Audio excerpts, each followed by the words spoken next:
आज मेसमध्ये एकच डबा होता आणि जास्त घाई गडबड नव्हती.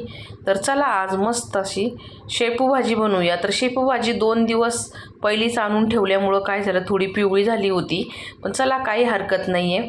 तर इथे ही शेपू भाजी मी स्वच्छ धुवून बारीक चिरून घेतली. कढईमध्ये तेल गरम करून त्याच्यामध्ये ठेचलेला लसूण टाकला. थोडा जास्त टाकायचा म्हणजे लसणाचा फ्लेवर भाजीला चांगला येतो. थोडासा गुलाबी रंगावरती लसूण झाल्यानंतर बारीक चिरून हिरवी मिरची टाकली. मिक्स करून घेतलं. स्वच्छ धुतलेली मुगाची डाळ टाकायची आणि मिक्स करून चवीनुसार मीठ टाकायचं. आणि ही भाजी आपल्याला जास्त वेळ झाकण ठेवून वाफवायची नाही, नाहीतर काय होतं, काळी पडती भाजी. पण त्याच्यामध्ये आपण टाकलेली आहे मुगाची डाळ म्हणून झाकण ठेवायचं थोड्या वेळ.